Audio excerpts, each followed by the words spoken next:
In the hills of ancient Israel, a young shepherd named David spent his days watching over his father's sheep.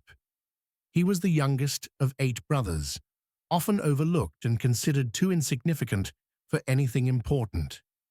While his older brothers trained as warriors, David was alone in the wilderness with nothing but his sling, his faith, and his God. But everything was about to change. The Philistine army had gathered for war against Israel, camping on one side of the valley of Elah. The Israelite army, led by King Saul, faced them from the opposite ridge. Between these two armies lay a valley that would become the stage for one of history's most legendary battles. For 40 days, something terrifying happened. Every morning and evening, a champion emerged from the Philistine camp. His name was Goliath of Gath, and he was a giant standing over 9 feet tall. He wore a bronze helmet, a coat of scale armor weighing 125 pounds, and bronze leg armor.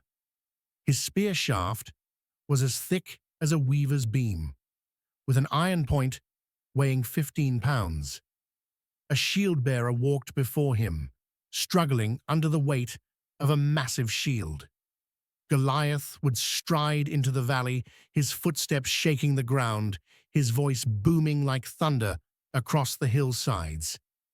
"Choose a man and have him come down to me," he would roar. "If he kills me, we'll be your servants. But if I kill him, you'll serve us. I defy the armies of Israel. Give me a man to fight." For 40 days, not a single Israelite soldier stepped forward. King Saul and his mighty warriors were paralyzed with fear. The entire army trembled at Goliath's challenge. Then David arrived at the camp, sent by his father to bring food to his brothers and check on their welfare. As he talked with them, Goliath emerged once again with his mocking challenge. David watched in shock as the entire Israelite army turned and fled in terror. "Who is this uncircumcised Philistine that he should defy the armies of the living God?" David asked. While everyone else saw an unbeatable giant, David saw something completely different. He saw a man insulting the God of Israel. Goliath's size didn't matter. What mattered was that he was challenging God's people. David's brother Eliab sneered at him. "Why did you come here? Who's watching those few sheep? You just came to watch the battle." But David wasn't discouraged. Word reached King Saul, and David was summoned before him. "Let no one lose heart," David declared. "I'll go fight this Philistine." Saul looked at the young shepherd in disbelief. "You can't fight him. You're just a boy, and he's been a warrior since his youth." David's response revealed the source of his courage. "I've been keeping my father's sheep. When a lion or bear came and carried off a lamb, I went after it, struck it, and rescued the sheep. I killed both the lion and the bear. This Philistine will be like one of them, because he has defied the armies of the living God. The Lord who rescued me from the lion and the bear will rescue me from this Philistine." Saul finally agreed and dressed David in his own armor. But the armor was too heavy and unfamiliar. David took it all off. Instead, he chose 5 smooth stones from a stream and put them in his shepherd's bag. With his sling in hand, he approached Goliath.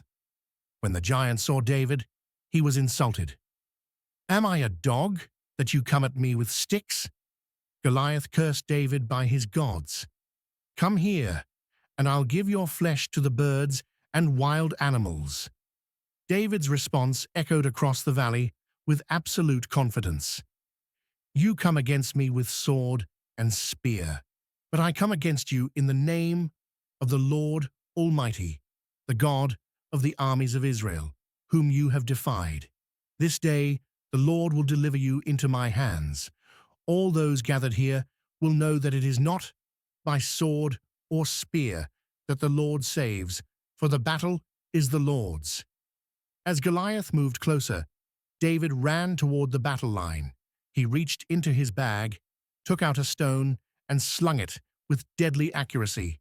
The stone struck Goliath in the forehead, sinking deep. The giant fell face down on the ground.